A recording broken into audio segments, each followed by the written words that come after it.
Alright, start off with, you're going to have to forgive the previous couple of videos and the audio quality on them. I actually had gotten a new microphone and I was testing it out, and it really wasn't working out very well. So I'm back to the one I had prior. It's going to be a little bit more tedious on me. It takes me a lot longer to work on these, but to bring you to better quality and audio, I'd much prefer to take more time. Alright, so now on to white balance. That's our next lesson. White balance is literally a camera setting that adjusts for lighting in order to make white objects appear white in photos. The above graph gives us a good idea of the range for white balance. Measuring in Kelvin, starting with the warmest to the coolest, 3200 Kelvin being the warmest and 8000 Kelvin being the coolest. Daylight temperature, or the sun, is about 5600 or 55 to 5600 Kelvin. It also includes white balance shift or tint from green to pink.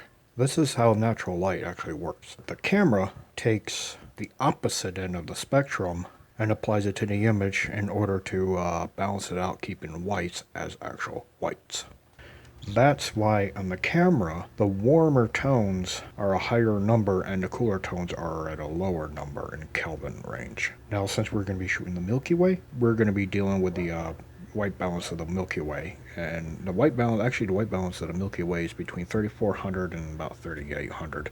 That is why you should never, ever shoot an auto ISO setting. If you must shoot an already preset ISO setting on your camera, the closest that you would come would be the white fluorescent light setting, but even then it's still not right. You will have to do some processing to get the proper white balance.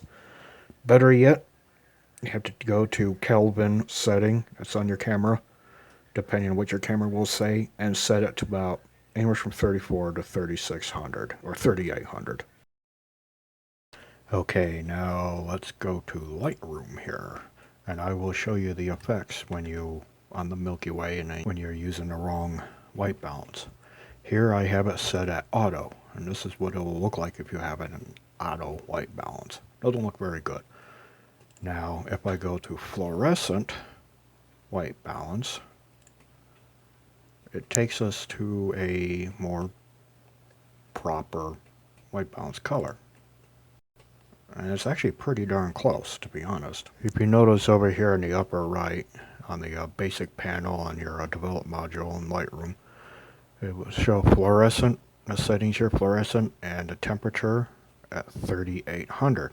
And it's actually right on the nose. It does not mean that every time you take a photo with a fluorescent setting that you will get 3800 Kelvin every single time. That is why it is best to always go with a manual setting on your camera. In order to make these kind of adjustments on your white balance, it is imperative that you shoot in RAW.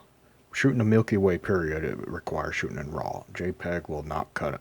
And we will be going into that in the next lesson.